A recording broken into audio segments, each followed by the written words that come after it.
Gilles, vous dites notre pays est condamné. Non, mais il faut se réveiller sur le fait que notre pays s'effondre réellement. J'ai longtemps cru, même comme jeune économiste, qu'on cotisait pour sa retraite. C'est totalement faux. Pourquoi est-ce que nos enfants doivent hériter ?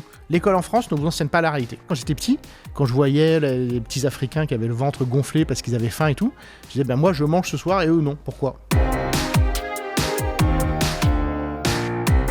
En vrai, le podcast de nos engagés, soyez les bienvenus. On est ravis de vous accueillir une nouvelle fois aujourd'hui. Gilles Raveau est à mes côtés, professeur d'économie à l'université, membre de Charlie Hebdo, engagé pour nous permettre de mieux comprendre l'économie, la démocratiser,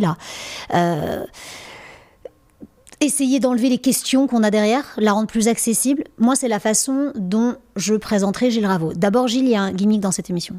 Ouais. On se dit tu, on se dit vous. Parfois, on peut dire tu, parfois, on peut dire vous. Ouais, moi, je préfère vous, moi. Alors, on va partir sur vous. Ouais. Comment est-ce que vous, en vrai, vous aimeriez vous présenter au monde et à ceux qui nous regardent ? Voilà ce que moi, j'ai dit de vous. Hein. Mais vous, comment vous vous voyez ? Alors moi, en vrai, j'aimerais bien ne pas me présenter au monde. Parce que moi, mon monde, c'est les idées. Et donc, je suis très mal à l'aise dans ce monde comme celui-ci où les gens parlent d'eux-mêmes. Ça ne m'intéresse pas. Ce qui est super, c'est qu'aujourd'hui, on va parler de vous. Ouais, je suis très détendu à cette perspective. Je pense que ça se voit. C'est qui le petit Gilles Raveau qui se dit qu'il va s'engager dans l'économie ? D'abord, est-ce que quand on est tout petit et qu'on ne sait pas encore compter, c'est une évidence ? Elle est bizarre cette question peut-être, mais on est petit, on sait qu'on veut faire de l'économie ? Non, ça m'est venu plus tard. Mais c'est... En fait, j'ai été socialisé très jeune. Je suis allé à la crèche vraiment... il y a quelques mois, et je suis jamais, comme je dis à mes étudiants, je suis jamais sorti de l'école puisque j'y suis toujours. Et j'ai toujours été bien en collectivité, et pour des raisons que j'ignore, j'ai globalement toujours été malheureux, à la fois chez mes parents et aussi après, dans la plupart de ma vie adulte, finalement, j'aime pas être chez moi, j'aime pas la domesticité, tout ça, ça me stresse énormément, être responsable d'une maison, tout ça, je déteste tout ça. Dans mes années les plus heureuses, par exemple, quand j'étais étudiant à la Cité internationale à Paris. Et j'adorais ça parce que j'étais en couple à l'époque. Et on avait une grande chambre au collège franco-britannique qui était meublée, était super belle, avec des trucs en bois et tout. Et il y avait le Resto U qui était ouvert midi et soir, y compris le week-end, sauf le dimanche soir. Et ça, vous voyez, ça c'est ma vie de rêve. C'est-à-dire que la journée dans les bouquins, à l'époque je pouvais encore courir, donc j'allais courir dans le parc qui était magnifique. Les Parisiens, personne ne connaît cet endroit. C'est incroyable, c'est juste à côté du RER. Il n'y a jamais aucun Parisien qui y va. Bizarrement, c'est entre le périphérique et le boulevard des Maréchaux, maintenant il y a le tram, c'est totalement silencieux. Je jouais avec des potes, on discutait de l'actualité, c'était avant le téléphone portable et toutes ces choses bizarres que nous faisons actuellement. Et voilà, ça c'est ma vie de rêve, quoi. Ça c'était, voilà, c'est ça. Pour moi, c'est ça la vie, quoi. Quand on est tout petit, qu'on est donc éduqué par d'autres que la famille, c'est aussi l'une des raisons pour lesquelles on s'engage ailleurs que dans la famille. Et moi, j'ai toujours été bien. J'adorais... il y avait un truc qui s'appelait la MJC, la Maison des Jeunes et de la Culture. Et mes parents nous ont beaucoup mis parce qu'ils travaillaient. L'été, ils n'avaient pas 2 mois de vacances, quoi. Et je me rappelle, il y avait un vrai projet culturel et éducatif. Et par exemple, à 13 ans, on partait en camp, sous la tente et tout ça. Et on faisait à bouffer pour les autres. Et c'était génial. Et donc, on nous donnait un budget. Et on disait, voilà, tu fais les courses. Et ils nous laissaient cuire. Donc c'était trop cuit, c'était pas assez cuit, on faisait la vaisselle, on se débrouillait. J'adorais ça, quoi, ce côté à la fois collectif et autonome.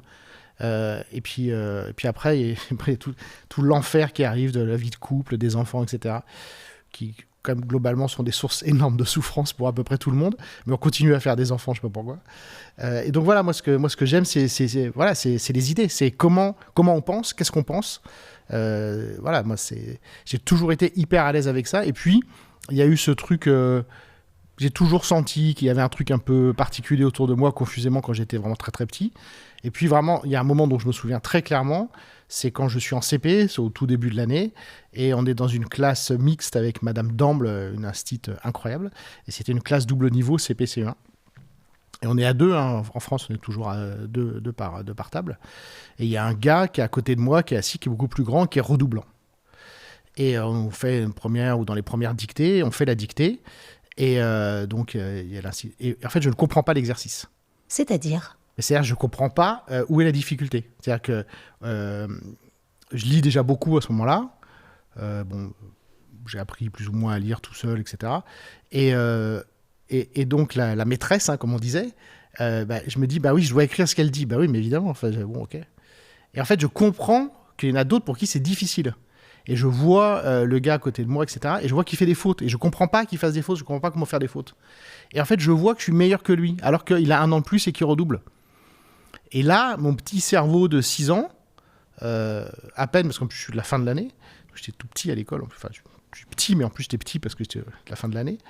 Et là, je me dis, mais en fait, on n'est vraiment pas pareil, et c'est injuste. Je dis, pourquoi moi, j'y arrive, et pourquoi lui, il n'y arrive pas. Et en fait, dans mon petit cerveau de 6 ans, très bizarrement, il y a cette maturité énorme qui fait que je sais que ni lui, ni moi, on mérite. Et donc, c'est pour ça que je serai toujours jamais compris comment on peut être de droite sur le plan économique. Les gens qui disent, je mérite ce que j'ai, jamais compris. Moi, par exemple, j'ai des lunettes.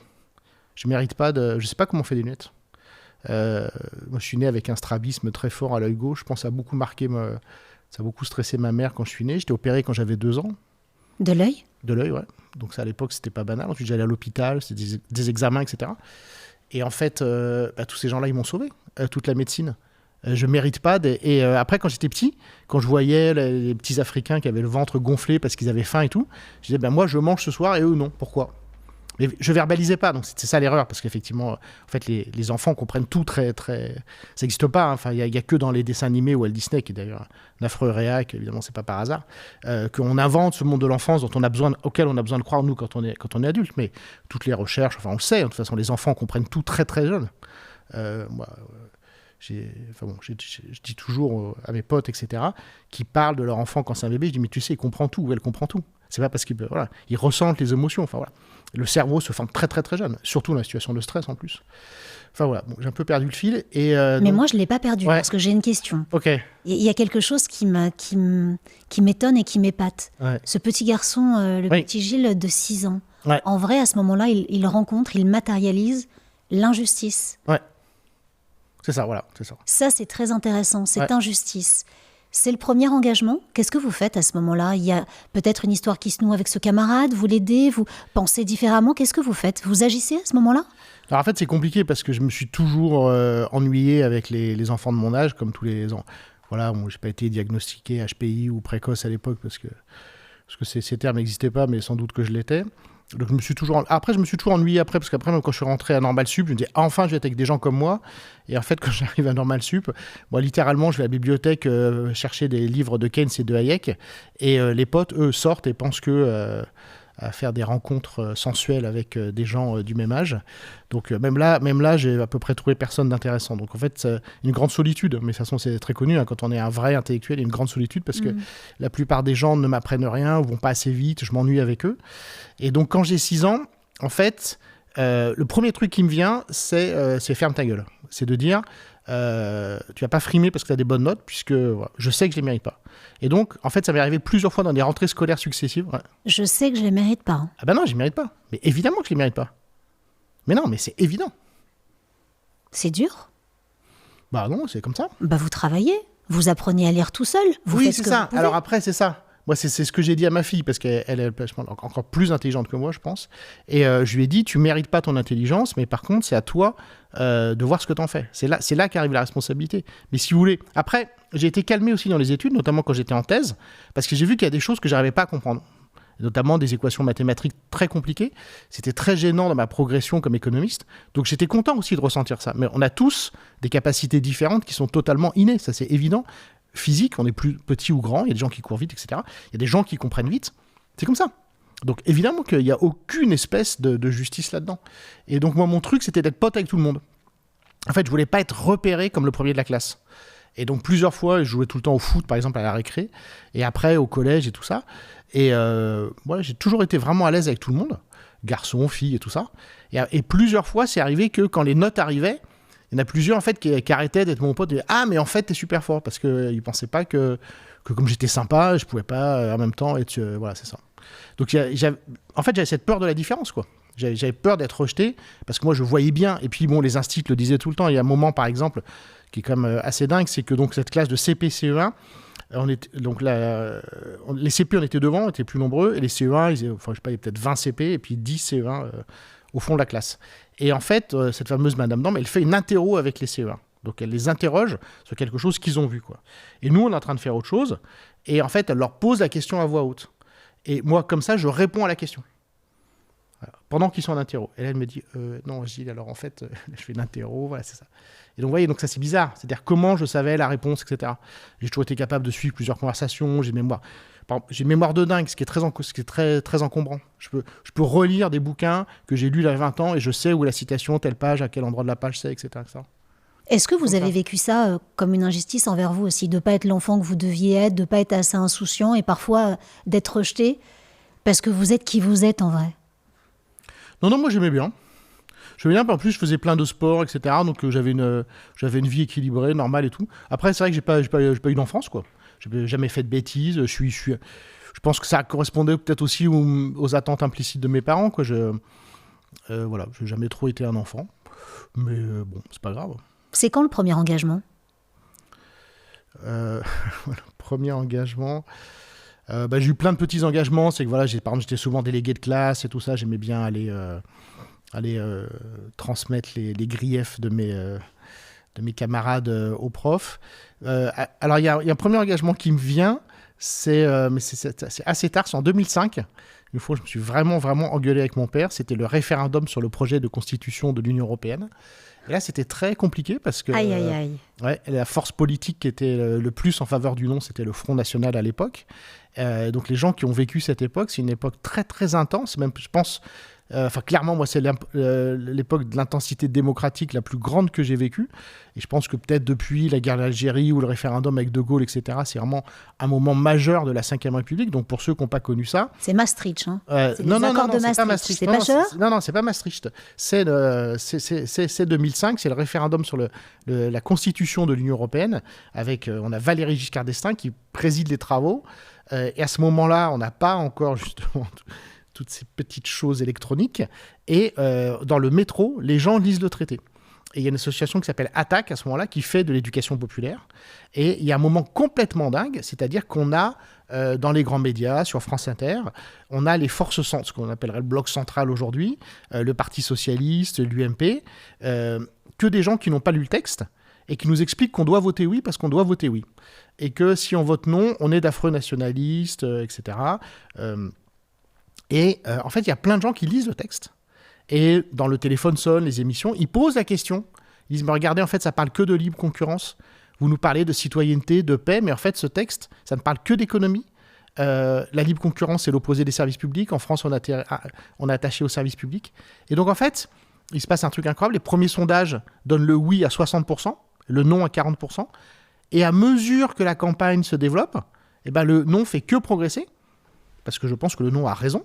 Mais c'est quoi l'enjeu à ce moment-là qu'on puisse comprendre pour les gens qui nous regardent ? Parce que moi-même, vous m'avez perdu dans l'histoire, Gilles. Ouais, mais je vois ça. Mais oui, bien sûr. Mais parce que l'enjeu, à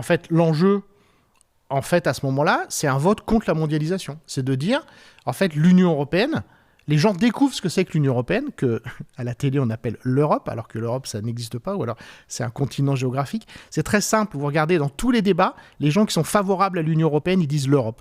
Et les gens qui, comme moi, sont lucides, ils disent l'Union européenne, parce que vraiment, c'est vraiment la seule chose qui existe. Et l'Union européenne, en fait, qu'est-ce que c'est ? Les traités de l'Union européenne, c'est strictement économique. Et l'Union européenne, c'est la concurrence de tous contre tous. Et c'est ce que plein de gens ressentent à ce moment-là.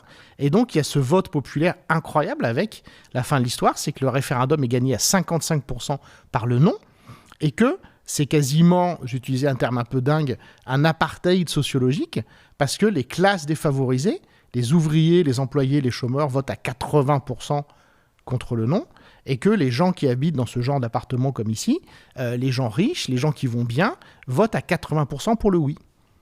Voilà. Et oui, parce qu'il y a des gens qui vont à perdre de la mondialisation, c'est les ouvriers dont les usines s'en vont. Il y a des gens qui gagnent à la mondialisation, c'est les gens aisés qui peuvent prendre l'avion pour 45 € pour aller à Barcelone, comme j'ai vu encore dans le métro. Voilà. Et donc, effectivement, à ce moment-là, donc mon père me dit « Mais l'Europe, c'est la paix, etc. » La Seconde Guerre mondiale et tout ça. Et donc là, une grosse engueulade, et je m'engage, en fait, pour le non.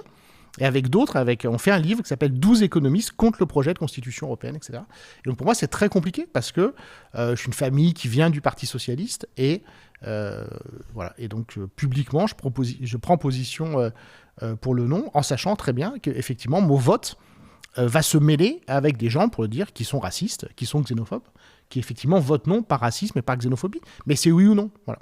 Donc soit je me mets avec les classes dominantes, donc des gens en fait qui sont proches de moi sociologiquement, soit je me mets avec des gens dont je ne suis pas du tout proche, que je ne vois pas dans ma vie, mais en fait je me positionne par rapport au texte. Donc voilà, les idées que les idées. Mais là où je peux essayer de vous récupérer, c'est qu'effectivement mon premier vote c'était bien Maastricht en 92, et là j'avais voté oui, déjà sous la pression paternelle, et ça m'avait paru bizarre parce que je sentais pas cette histoire de construction européenne. Vous aviez voté oui? Oui, j'ai voté oui à Maastricht. Ça, c'est un sacré scoop. Ah oui, mais c'était mon premier vote. Parce que Maastricht, c'est les 3 piliers. C'est ça y est, on est des Européens. On est des Européens parce qu'on a une monnaie unique, oui. Parce qu'on a une défense commune. Enfin, ça, en tout cas, c'est comme ça qu'on l'avait vendu. Dans le texte, la citoyenneté européenne. Et c'est parce qu'on va se défendre. Aussi, vous voyez, donc il y a vraiment, on est une monnaie, on est des citoyens et on a une défense. On a 3 piliers très forts. Et vous, Gilles Raveau, vous votez oui. Oui.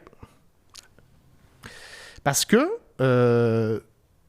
je sens que je dois voter non, mais j'ai pas les arguments. Et en fait, donc c'est ça la réponse à votre question du début. C'est là que je décide de faire des études d'économie, parce que le débat principal à ce moment-là, on nous parle d'une banque centrale. Je ne sais pas ce que c'est qu'une banque centrale. Et là, si je demandais aux gens qui sont autour de nous, personne ne sait ce que c'est qu'une banque centrale, tout simplement parce que personne ne l'apprend à l'école, sauf ceux qui font ES et qui ont un bon prof ou une bonne prof et qui écoutent en cours. Donc ça va être 1% de la population française. Voilà. Donc, et qui sont intéressés par les questions économiques qui, très objectivement, sont compliquées, difficiles d'accès. En fait, pas du tout. C'est ça qui est très marrant. Non, parce que pour vous, avez un cerveau qui est éminemment économique. Vous regardez le programme de maths de 4e. Moi, tout ce que je sais, tout ce que je raconte dans mes bouquins, c'est objectivement beaucoup plus simple que les maths de 4e. Non, vous avez... Mais non. Bien sûr que oui. Déjà, j'explique ça à mes étudiants sans aucune équation, en quelques heures de cours, en faisant des blagues et tout ça. Non, l'économie, c'est ultra simple. Non, c'est ça qui est fascinant, c'est que... Mais ça, Bernard Marie, ça a passé sa vie... Non, mais vraiment, sans rigoler. Comment fonctionne l'État, comment fonctionne une entreprise, c'est 1000 fois plus simple que, par exemple, les dérivés. Vous ne croyez pas qu'on n'a pas tous le même cerveau, justement, nos cerveaux sont peut-être pas constitués pareil. On n'a pas tous le même cerveau, mais il y a un truc qui est très très étrange et auquel j'ai pas du tout la réponse, ou alors que des réponses un peu complotistes et qui est un peu effrayante. C'est que la gauche a quand même gouverné ce pays, et en fait, et ça m'éloigne notamment énormément des enseignants du secondaire. Quand vous regardez l'école en France ne vous enseigne pas la réalité. Voilà. L'école est bâtie à partir des disciplines, et c'est ce fameux traumatisme qui flingue plein de gamins, c'est que quand vous êtes à l'école primaire, vous ne voyez pas les disciplines. C'est-à-dire que les instituts, ils font des cours de maths, de français, etc., mais vous ne le voyez pas trop. On commence à le voir au CM2. Et puis en 6e, il y a ce fameux emploi du temps. Vous avez 1 heure de maths, 1 heure de français, 1 heure d'anglais, etc. Et en fait, on ne vous enseigne pas la société. On ne vous enseigne pas la réalité physique, ni la réalité sociologique, ni rien. Alors, qu'est-ce qu'on devrait faire à l'école ? C'est très simple. C'est qu'on va à la boulangerie, on regarde les prix des trucs, etc. Et puis on se dit, tiens, pourquoi le croissant c'est ça ? Pourquoi le pain au chocolat c'est ça ? Si j'en achète 10, hop, on fait des maths. Voilà. Et tout l'enseignement devrait être que ça. Et là, je veux dire, l'économie, ça rentre tout seul. Votre engagement en tant qu'enseignant, pour que tout devienne des pains au chocolat et des croissants et qu'on puisse compter plus facilement sans faire des équations. C'est ça. Comment est-ce que c'est concrètement dans le quotidien ? Je passe mon temps à expliquer aux autres ce que je comprends, qui est franchement très simple. Et puis, voilà, ça m'occupe. Non, mais c'est ça. C'est comme ça que j'ai 60 000 abonnés sur Twitter, par exemple. Ça, je peux, scoop. J'ai fait en sorte... Il se la raconte, Gilles Raveau. La star de Twitter. Non, mais... En fait, donc moi, je suis tout à fait honnête. J'ai que 2 jours de cours à la fac. D'accord, par semaine. Ouais, par semaine. 6 mois par an. Voilà. Donc je m'ennuie, mais je passe mon temps à m'ennuyer. Et donc, en fait, ce que je me suis dit, tiens, puisque je m'ennuie, je vais expliquer des trucs aux gens. Et donc, voilà, il y a des années de ça, je me suis mis à faire des fils sur Twitter, en sachant que ça allait intéresser des gens, et puis ça a été énormément repris, etc. Et j'étais content de voir mon nombre d'abonnés qui progressait, de voir des gens qui discutaient, tout ça. Mais en fait, j'explique par exemple ce que c'est réellement les dépenses publiques, ce que c'est que le taux d'intérêt, ou voilà, je sais pas quand est-ce que le podcast sera diffusé, mais là, il y a plein de petits enchaînements très rigolos avec l'augmentation du prix de vente du pétrole, qui a des effets potentiellement sur l'inflation, le taux d'intérêt, tout ça. Moi, j'ai ces petits schémas dans la tête qui sont vraiment simples. Je suis pas un économiste génial comme Thomas Piketty ou comme Joseph Stiglitz, pas du tout. Et j'aime bien raconter ça parce que je pense que ça permet de comprendre le monde dans lequel on vit. Voilà, c'est ça, c'est tout. Et je fais ça en fait tout le temps. Et c'est vrai que j'ai une petite crise existentielle parce qu'il y a quelques années, je me suis dit, j'ai quand même pas raconté ce b.a.-ba toute ma vie. J'aimerais bien faire des trucs qui moi m'intéressent plus intellectuellement et tout. Et puis je sais pas trop comment j'ai accepté, j'ai dit bon, moi c'est un peu mon karma, voilà. Et donc à 60 ans, je raconterai les mêmes trucs qu'à 30 ans. Puis comme le niveau d'ignorance fait un peu que progresser, de toute façon, même si moi, même si je baisse, du moment que mon niveau il baisse moins vite que celui de la population, je suis assez tranquille, quoi. Donc voilà. C'est bien, c'est très positif. Oui, bah non, bah c'est documenté, hein. Gilles, il y a pas mal d'enjeux, effectivement, aujourd'hui. Il y a pas mal d'enjeux sociétaux, économiques. Dans vos engagements quotidiens, le fait de vouloir démocratiser cette économie, apprendre, véhiculer, donner des clés pour s'en sortir, où est-ce que vous vous situez sur ce qu'on pourrait appeler un échiquier politique? Comment est-ce que vous représentez alors ça, justement, c'est ça qui est cool, c'est que là où je suis à la fac, j'enseigne absolument ce que je veux. Donc je fais des cours de sciences politiques à mes étudiants. Là, par exemple, cette année, je leur ai fait un cours sur la montée de l'extrême droite en Europe. Ça va être plus chaud de le faire l'année prochaine au second semestre, puisqu'on va nous annoncer le basculement de notre pays à l'extrême droite. Hein, si tout se passe bien, entre guillemets, c'est ce qui est prévu à la prochaine élection présidentielle. Vous êtes sûr de ça? Donc non, je suis pas sûr de ça, mais je veux dire, ça va être bizarre. Moi, je fais cours sur l'actualité à mes étudiants. La façon dont j'enseigne, c'est que je leur donne des textes très récents, mais vraiment très très récents, j'en cours un jour ou deux, et des grandes théories. C'est-à-dire que j'ai un principe d'économie dans ce que j'enseigne, c'est j'enlève tout ce qui fait 80% des enseignements de mes collègues, qui sont les démonstrations, les trucs, les hypothèses qui n'ont aucun intérêt. Je leur explique les mécanismes et je leur montre la pertinence pour aujourd'hui. Voilà, c'est comme ça que j'enseigne. Et donc, ça va être chaud de faire ce cours au printemps 2027 avec les étudiants et moi-même qui vont être terrorisés. Mais justement, je vais le faire aussi pour ça. Donc, juste, je fais une petite parenthèse et pardon de vous interrompre. Mais ça veut dire que vous vous situez à gauche? Oui, carrément. Donc, moi, je suis à gauche, mais il y a plusieurs axes. Par exemple, il y a l'axe écologique. Et là aussi, c'est assez intéressant de voir que dans toute la société, il y a des débats sur l'écologie, alors qu'en fait, mon petit cerveau d'économiste est très à l'aise pour discuter des questions écologiques, parce que c'est les mêmes équations. C'est les mêmes types on parle de taux d'accroissement, on parle d'effondrement, d'accélération, donc ça, voilà, c'est des maths assez simples, mais que moi j'ai appris quand j'étais au lycée et puis à la fac. Et donc, je me suis intéressé à la question écologique, et notamment le livre que je conseille absolument à tout le monde, c'est Jean-Baptiste Fressoz. C'est un livre d'historien qui s'appelle Sans transition, dont le titre en anglais, comme d'habitude, est bien plus pertinent que le titre en français, puisque ça a été publié en anglais sous le titre More, More and More. Donc je traduis plus, plus et plus. Et donc j'adore Fressoz, parce qu'il est drôle. Son bouquin, c'est de l'histoire sociale, c'est de l'histoire technique, c'est ce qu'on devrait apprendre. En fait, il nous raconte notre monde depuis 2 siècles, tel qu'on devrait l'apprendre au collège et au lycée, et comme on ne le fait pas, et comme on ne le fera jamais, puisqu'on refuse que la jeunesse connaisse le monde dans lequel elle vit. Et en fait, il montre qu'il n'y a aucune espèce de raison pour qu'il y ait la moindre transition écologique. Il montre que les êtres humains, depuis 2 siècles, on utilise toujours de plus en plus d'énergie, et c'est pas dans nos sociétés consuméristes où règne l'individu, où l'avion coûte pas cher, qu'on va baisser la consommation d'énergie. Et donc ça, en fait, si vous voulez, alors c'est assez bizarre à comprendre, je comprends bien pour les gens, ça a beaucoup soulagé mon cerveau, parce que je me suis dit, c'est pas la peine de s'énerver sur la question écologique. Collectivement, implicitement, on a tous décidé d'aller gaiement vers la catastrophe, et donc effectivement, on y va, et il va se passer des trucs complètement dingues, mais en fait, il n'y a aucun espèce de débat, les trajectoires sont connues, il suffit de regarder les rapports du GIEC, de l'Agence internationale de l'énergie, et il y a des punchlines incroyables. Fressoz, par exemple, il nous dit le charbon, c'est une énergie d'avenir. Voilà. Là, par exemple, ces jours-ci, on est en train de développer les centrales à charbon en Allemagne. Et donc, ça veut dire, pour dire les choses concrètement, il va y avoir une part de cancer du poumon en France à cause des centrales à charbon allemandes. Et ça suscite aucun espèce de débat en France. Bon, c'est assez rigolo, si on peut dire. Donc, sur la question écologique, je fais partie des gens qui sont décroissants, je dirais, intellectuellement, parce que je sais que la croissance va amener, on a tué 80% des oiseaux, enfin je veux dire, il y a un massacre, à peu près 100% des eaux du globe sont polluées, etc. Donc vous voyez, c'est des trucs sympas que je raconte à mes pauvres étudiants et étudiants qui n'ont rien demandé, mais j'essaie de le faire avec le sourire. On détruit la vie à vitesse accélérée. Et ce qu'il y a de marrant, c'est que dans les débats et en politique, dans les médias et en politique, il y a des débats là-dessus. Mais vous voyez, bon, ça ne m'intéresse absolument pas, c'est-à-dire que l'affaire est archi pliée. Parce que vous dites qu'on débat pour rien, c'est clos. Mais non, mais parce qu'il n'y a pas à débattre, il y a à connaître. Parce que oui, en fait, mais on connaît. Ah non, personne ne connaît. Mais alors là, on connaît la catastrophe. Pourtant, on sait. Vous dites, on va gaiement vers la catastrophe. On ne connaît pas la catastrophe, et justement, les enquêtes d'opinion montrent qu'on la connaît de moins en moins. Parce que justement, avec toutes les fake news, et en fait, les débats, c'est très facile, surtout en France, parce que le débat, ça permet de dire, alors je vais pas lire de livre, et par contre, je vais dire ce que je pense. Oui, ça c'est quand même hyper cool. Alors qu'en fait, ce que je pense à partir du moment où je ne sais rien n'a aucune espèce de valeur. Donc voilà, ça m'intéresse pas du tout. Donc sur l'axe écologique, je suis parti des décroissants. Je suis effectivement quelqu'un de gauche au sens où, comme j'ai dit tout à l'heure, Pour moi, je comprends tout à fait, vous voyez, par exemple, qu'on soit de droite parce qu'on n'aime pas les étrangers. Ça, je comprends. Ou parce que, voilà, on est un peu raciste, xénophobe, ou parce qu'on croit, par exemple, qu'il y a un être bizarre qui a tout créé, qui s'appelle Dieu. Voilà. Ça, je respecte totalement. Mais qu'on soit de droite sur le plan, encore une fois, économique, ça me fait mourir de rire, quoi. Déjà, la plupart des gens ont hérité. Et puis, le truc de « je gagne beaucoup d'argent », bah oui, mais pourquoi tu gagnes beaucoup d'argent ? Parce que tu vis à une époque où il y a beaucoup de clients pour toi. C'est-à-dire que si tu étais au Moyen-Âge, tu serais pas riche. En fait, c'est expliqué par Adam Smith. C'est-à-dire que les gens... Pourquoi est-ce que Elon Musk il est milliardaire ? Parce qu'il y a des milliards de gens qui achètent ces trucs.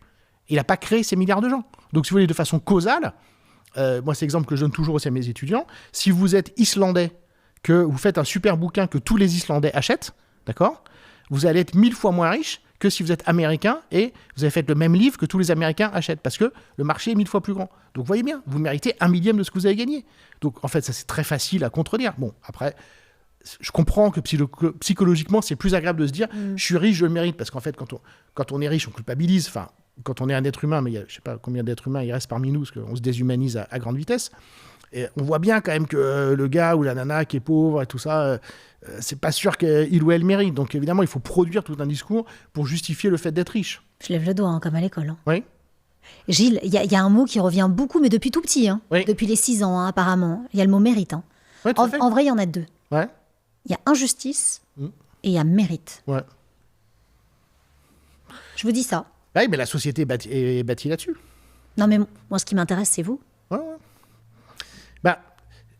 Moi, c'est vrai que, justement, c'est mon engagement du moment, si on peut dire.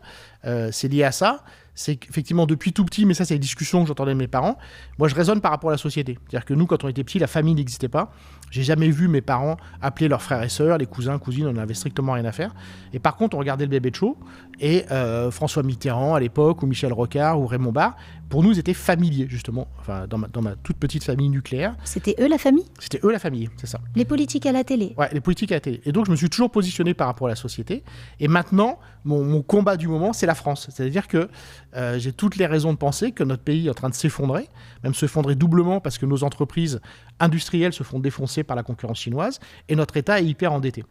Et donc, en fait, ce que j'explique notamment dans mon dernier livre, et que je me suis expliqué à moi-même en l'écrivant l'été dernier, c'est assez drôle parce que c'est ce que je raconte à mes étudiants depuis des années, mais là, je l'ai vu moi-même en l'écrivant, c'est la magie de l'écrit. Donc, le conseil que je donne aux gens, c'est écrivez. Il faut absolument écrire parce qu'on n'écrit jamais ce qu'on pense qu'on va écrire.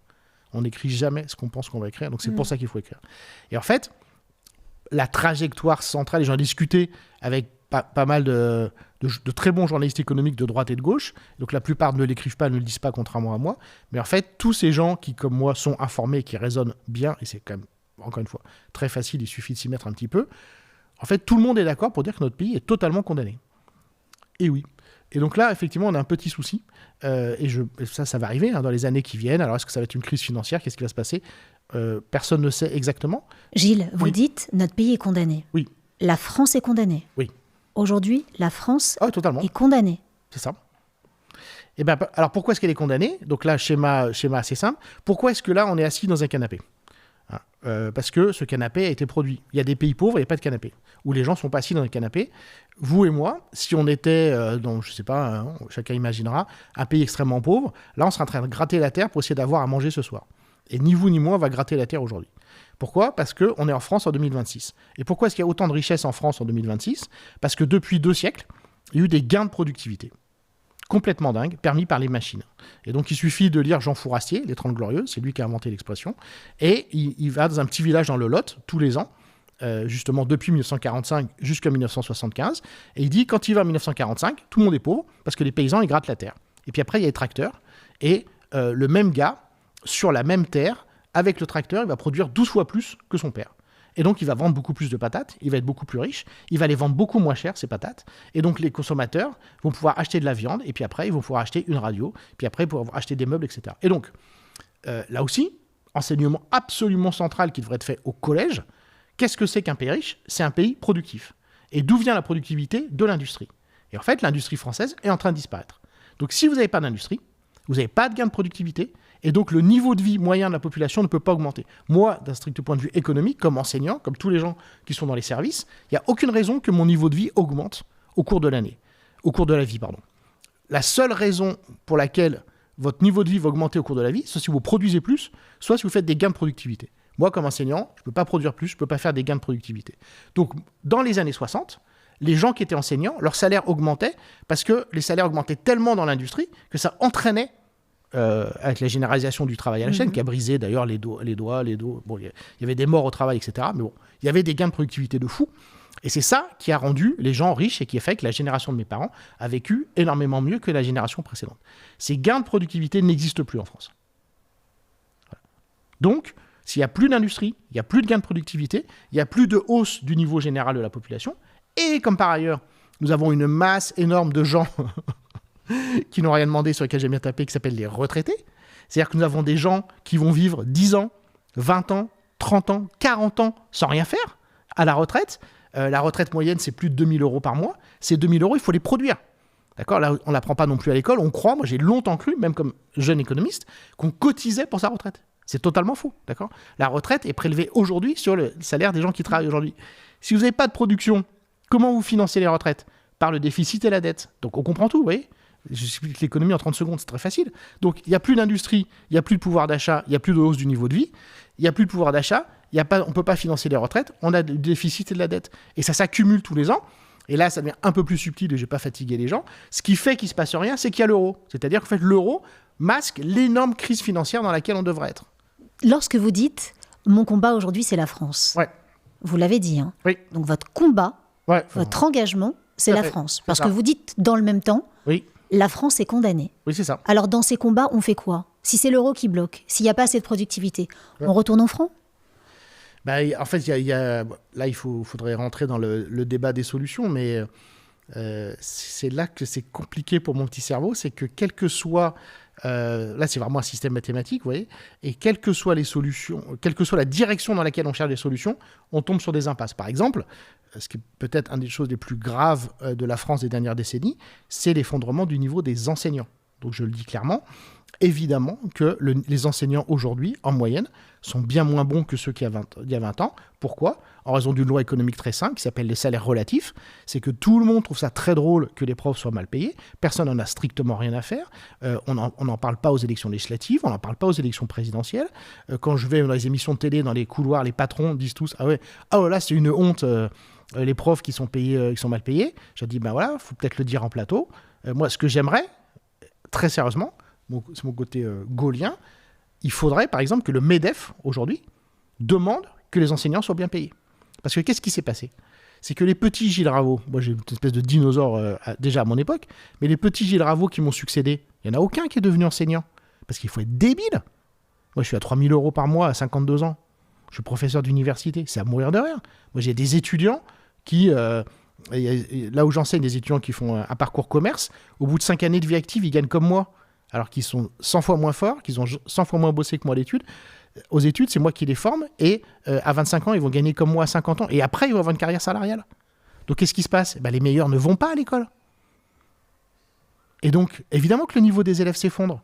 Et le problème, c'est que pendant qu'on faisait ça, nous, partout ailleurs dans le monde, le niveau éducatif a explosé, notamment en Chine, mais aussi autour de nous. Vous allez en Espagne, etc. Vous allez en Allemagne, vous allez en Suisse. Les professeurs des écoles sont payés 2 fois plus qu'en France.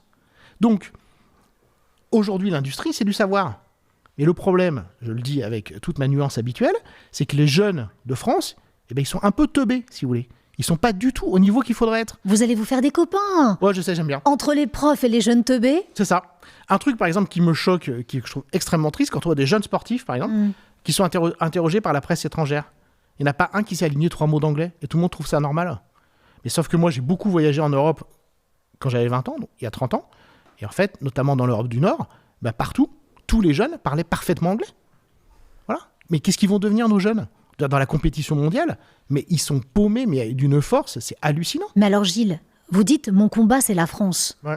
Mais j'ai encore du mal à comprendre, et j'aime bien vous titiller. Oui. Comment vous le menez, le combat ? Comment vous entraînez les autres avec vous ? En faisant Parce ça, que Gilles, c'est pas en leur disant qu'ils sont teubés que ça va leur donner l'envie. Moi, par exemple, proposition très simple, c'est que toute professeure des écoles, elle doit être à 3 000 € net. Voilà. Alors comment on finance ça ? Alors là, je parle à l'économiste. On peut, c'est des choix. Mais c'est compliqué, on prend mais c'est des l'argent choix. où ? Alors je pourrais... Non, mais j'ai une question. Moi, j'ai une question très bête. Ouais. On nous dit les caisses sont vides. Oui. On nous dit 1 euro dépensé ici. C'est le ministre Amiel qui le dit, c'est pas moi. 1 euro pris là, ou donné là, sera repris là. Ouais. On nous dit, on n'a pas de choix aujourd'hui. On passe du quoi qu'il en coûte au quoi qu'il arrive. Ouais, c'est ça. Quoi qu'il arrive, c'est notamment la guerre. 8,5 milliards pour l'industrie pour pouvoir financer, parce que c'est pas vous que je vais la prendre, il faut des moyens, il n'y a plus de production. Oui. On ne produit pas. C'est bien. Malgré tout, il n'y a pas d'argent. Donc on prend où l'argent pour payer plus les professeurs, pour que le niveau s'élève, pour que les gens soient plus éclairés et vous rejoignent dans votre combat pour sauver la France? C'est compliqué, là c'est des vrais choix politiques. C'est que, de toute façon, il y a 2 grandes pistes. Soit vous arrivez à produire plus pour qu'il y ait plus de richesse, soit il faut partager plus. Donc par exemple, moi, une idée que j'aime bien, parce que souvent je m'ennuie dans les mariages, etc., puis les gens viennent m'embêter parce que je suis économiste et tout. Par exemple, j'ai jamais compris l'héritage. Vous voyez, par exemple, l'héritage, c'est jamais rentré dans mon cerveau. J'ai jamais souhaité hériter, j'ai jamais souhaité transmettre. Je ne comprends pas ce truc de l'héritage. Quand vous êtes mort, c'est fini. Voilà. Donc moi, source énorme de financement des profs, c'est que, alors, comme j'essaye, vous voyez, comme prépare ma prochaine campagne présidentielle, donc je vais comme un peu aller chercher les voix et tout ça. Et, le pire, c'est que vous êtes sérieux. Ah, Gilles. Non, et ma proposition, c'est ça. Donc, ma proposition, on y revient dans un instant, allez-y. Ma proposition, ça serait pour l'héritage. Chaque personne, donc vous voyez, on crée un site internet. Vous voyez, je suis très, très macroniste. On crée un site internet. Ça s'appelle, comment ça s'appelle ça ? Je lègue une maison. Voilà. Vous inscrivez et vous avez le droit de léguer une maison ou un appartement à qui vous voulez. D'accord ? Pas forcément. Vos enfants sont chiants, vous leur filez rien. Ça, j'aime bien comme aux États-Unis. Pourquoi est-ce que nos enfants doivent hériter ? Ça leur donne un pouvoir sur nous qui est complètement dingue. C'est très malsain. Donc, vous irez, voilà. Peut-être parce que c'est la loi, Ben, on change la loi. Aux États-Unis, la loi n'est pas la même. Bon, donc on change la loi. Je lègue ma maison.fr. Parce qu'on est en France, pas .com. Je lègue ma maison.fr. Et donc, vous pouvez changer de maison. Ça peut être n'importe quelle maison. Ça peut être la maison de campagne, votre résidence principale. Quelle que soit sa valeur, vous voyez, je suis hyper sympa. Je suis hyper de droite quand même. Voilà. Et donc ça, hyper de droite. Donc ça, vous le donnez à qui vous voulez. Et puis après, le reste, non. Voilà. Donc si vous avez 3 maisons, vous en transmettez une. Si vous êtes un couple, vous en transmettez 2. Ça suffit. Et puis voilà, c'est tout. Et ça sauve la France. Ça fait rentrer énormément d'argent dans les caisses publiques. En plus, ça fait s'effondrer le prix de l'immobilier parce que tous les trucs inutilisés rentrent sur le marché. Attendez, j'ai réfléchi. Non, c'est une mesure qui aiderait beaucoup les jeunes travailleurs, puisque voilà, il y a toutes les familles. C'est très, très inégalitaire, la concentration des... il y a une statistique de l'INSEE complètement dingue. J'adore la donner. Vous prenez le parc locatif privé, d'accord ? Donc, tous les gens qui payent un loyer à un être humain, pas une entreprise. Voilà. La moitié de ces logements appartiennent à 3% des familles de France. La moitié de ces logements. Donc, vous voyez, donc ces familles-là, moi, c'est vrai que j'aimerais bien qui, en général, viennent de la noblesse, etc. Il y a une étude là, qui est sortie récemment. Si vous avez un nom à particules, vous avez beaucoup plus de chances de faire Polytechnique. Alors que la royauté a été abolie quand même, ça fait quelques années en France. Oui. Et donc, il y a plein d'études. En Italie, ils ont montré que c'est les mêmes familles qui possèdent l'économie italienne qu'il y a 500 ans. Vous voyez ? Donc, tout le blabla sur je mérite, etc., c'est tellement à mourir de rire. Donc, moi, et ce qu'il y a de drôle, c'est que les vrais libéraux sont contre l'héritage. Et ça, Bernard Mariche le disait, tout le monde, personne n'est libéral. Parce que être libéral, c'est l'enfer. Être libéral, c'est le marché. Ça veut dire que je peux tout perdre du jour au lendemain. Être libéral, c'est la perte de pouvoir. Ce qu'on aime, c'est contrôler les autres. Donc ça, c'est la société hiérarchique, le patron qui aime dire à leurs salariés, tu seras là demain à 6h15, etc. C'est tellement bon de donner des ordres aux autres. Je pense qu'il y a une raison d'ailleurs pour laquelle les gens font des enfants. Parce que quand vous avez des enfants, vous avez un petit être, et vous pouvez lui dire ce qu'il doit faire toute la journée. C'est hyper bon. Bon, après, il se rebelle, et puis là, c'est là que ça commence un peu à foirer. Mais en fait, être libéral, c'est l'enfer. Parce que voilà, c'est la concurrence. Bon, j'ai un peu vécu aux États-Unis. Là, on sent la terreur de la classe moyenne aux États-Unis, parce que vous pouvez être vraiment riche, et vous savez que vous pouvez vraiment tout perdre du jour au lendemain, parce que si votre boîte est vous perdez votre emploi, vous perdez votre assurance santé, vous perdez votre assurance retraite, vous devez vendre la maison, vous êtes endetté parce que vous êtes comme Barack Obama. Barack Obama, il arrive au pouvoir, il n'a pas fini de payer son prêt étudiant. Donc c'est ça. Il le dit d'ailleurs, il fait campagne là-dessus. Ouais, c'est ça, voilà, exactement. C'était quoi la question ? Vous êtes animé, hein ? Oui, comment est-ce qu'on sauve la France ? Je ne sais pas, mais il faut se réveiller sur le fait que notre pays s'effondre réellement. Le bilan d'Emmanuel Macron, c'est parce que je n'ai rien à faire d'Emmanuel Macron, mais le bilan d'Emmanuel Macron est complètement dingue. Il a fait exploser la dette publique et les services publics se sont effondrés. Voilà. Il y a eu qu'Emmanuel Macron, est-ce que c'est lui qui a fait beaucoup de mal à la France, ou c'est cette accumulation de présidents avec une vision particulière, mondialiste ? Alors, en fait, ce qui est étonnant, ça, c'est un truc qui me fascine dans la vie, c'est la capacité d'une seule personne à rendre malheureuse des millions de personnes. Et ça, c'est un truc, ça m'a toujours Ça m'a toujours frappé. Vous voyez, dans une famille, par exemple, c'est un repas de famille, tout le monde est content. S'il y a souvent un homme bourré, d'ailleurs, conseil de vie, arrêtez l'alcool, parce que le nombre de conflits familiaux, en fait, les gens sont bourrés, en vrai, comme vous diriez. Donc, le nombre de repas de famille, ça se passe très bien. Il y a une personne qui s'énerve et ça gâche la soirée de tout le monde. Ouais. Bon, Emmanuel Macron, il a un peu fait ça avec la France. Et notamment, il a fait ce truc très bizarre qui a été dénoncé par tous les économistes, c'est qu'effectivement, il a fait des chèques à n'en plus finir. Et donc, en fait, une espèce de politique de gauche, de droite, c'est-à-dire que le côté politique de gauche, le déficit, on s'en fout, YOLO, etc., pour donner suppression de l'ISF, suppression de la taxe d'habitation, tous les impôts qu'il a supprimés, baisse des impôts sur les entreprises, et il n'y avait aucune raison que ça ait aucun effet sur l'économie, et c'est ce qui s'est passé. Et donc, évidemment, il y a des gens qui se sont enrichis, les dividendes ont augmenté, les profits ont augmenté, même les salaires ont augmenté, effectivement, les salaires ont augmenté, parce que, par exemple, avec la prime Macron, avec tout un tas de mécanismes qui font que les entreprises peuvent... donc ça améliore la situation des gens qui travaillent. Les impôts ont baissé. Les impôts ont baissé. Certains. Exactement. L'impôt sur le revenu a baissé, etc. Mais il laisse la dette publique de la France depuis 2017 a explosé, alors que en moyenne dans l'Union européenne, le ratio dette publique sur PIB n'a pas bougé. Donc il y a une vraie, en fait, incroyable spécificité d'Emmanuel Macron, qui a bénéficié d'une espèce de totem d'immunité, notamment dans la presse, parce que c'était le Mozart de la finance. S'il s'était affiché de gauche, c'est ça qui est drôle. C'est là que c'est marrant, la psychologie en économie, donc ça c'est Keynes qui le montre, et ça c'est un des trucs que je préfère dans ma discipline, c'est que si ça avait été Jean-Luc Mélenchon, vous voyez, si ça avait été Jean-Luc Mélenchon et qu'il avait mené exactement la même politique budgétaire, la dette française aurait été attaquée sur les marchés financiers. Ça, c'est certain. Et donc, comme elle aurait été attaquée, il n'aurait pas pu faire la dette. C'est-à-dire que ce qui est horrible pour nous, c'est qu'Emmanuel Macron, on sait que là, il va aller faire, après son truc, je ne sais pas, peut-être sera Premier ministre de Marine Le Pen, je ne sais pas, ou alors il va faire des conférences payées 100 000 € par mois. Et nous, il nous laisse un fardeau dont on ne pourra jamais sortir. Parce que comment on sort de la dette dans l'histoire, il y a deux façons, c'est la croissance ou l'inflation. L'inflation, ça fait de la pauvreté, on l'a vu en 2022-2023. La croissance, on n'en a plus, j'espère vraiment qu'on n'a pas de retour de l'inflation. Et donc, la dette complètement dingue qu'ont créé Bruno Le Maire et Emmanuel Macron, pour des gens, si vous voulez, de notre âge, on va se la traîner jusqu'à la fin de notre vie. Alors justement, jusqu'à la fin de notre vie, on espère que ça n'est pas demain, bien évidemment, parce qu'on aime un peu cette vie. Hein, oui, parfois, oui, c'est vrai. Votre engagement là pour la suite, comment vous l'imaginez, ce combat pour sauver la France? J'ai bien compris que votre engagement, il est dans l'éveil des consciences. Vous êtes auprès de vos étudiants, vous dites « je gagnerai jamais plus que ce que je gagne, je serai jamais riche ». En gros, c'est compliqué, sauf si vous faites l'euro million peut-être. D'ailleurs, on pourra peut-être parler probabilité. Si les gens achètent mes livres. Ou si les gens achètent vos livres. Tiens, d'ailleurs, j'en ai un. Petit manuel d'économie impertinente. Comme vous, hyper impertinent. Mais on comprend pas mal de choses en le lisant. Hein. Mais c'est pas bien. Non, c'est un vrai bon livre. C'est pas pour être sympa. En fait, moi, pour être tout à fait honnête, la façon dont je trouve mon équilibre, c'est très égoïste. C'est-à-dire que je crois que je commence enfin à peu près bien m'occuper de mes étudiants qui sont master professionnels, qui sont en galère de recherche de stage, qui, comme je leur dis, se battent entre eux pour demander le droit de se faire exploiter par des boîtes sans être payés, etc. Donc, avec toutes les conséquences psychologiques et politiques que ça, quand on nous parle du désengagement de la jeunesse. Bon, voilà, moi, effectivement, j'avais aucune option alternative, mais j'avais eu un moment, je voulais arrêter mon métier d'enseignant parce que j'ai toujours enseigné dans ce master professionnel, donc je suis exactement à l'articulation des études et de la vie professionnelle, et de voir mes bons, voire très bons étudiants, qui sont majoritairement des étudiantes qui sont à Bac+5, qui parlent 2 langues étrangères, se battre entre elles pour mendier des stages payés 300 € par mois, c'est complètement dingue. Et moi, ça fait 25 ans que j'y suis. Et donc, évidemment, après, quand je vois des politologues à la télé qui sont là, comment ça se fait que la jeunesse s'engage pas ? Bah, tu t'es battu, toi, à 20 ans pour faire un stage de 6 mois payé 500 balles par mois ? Ben non. Et quel message les entreprises qui font ça pensent qu'elles envoient aux jeunes. Enfin, comment on peut se permettre, quand on est cadre, avec les salaires qu'il y a, en plus c'est souvent à Paris, d'avoir un ou une stagiaire pendant 6 mois, on leur paye même pas le pass Navigo, et on ils devraient se prendre des coups de boule, les gens qui font ça. Et donc, évidemment, à un âge crucial dans la formation de votre psychologie, on vous dit, tu vaux rien, c'est normal que tu te fasses exploiter, que tu t'endettes ou que tu bosses le soir. On peut pas vivre avec 500 € par mois en ville, on peut pas.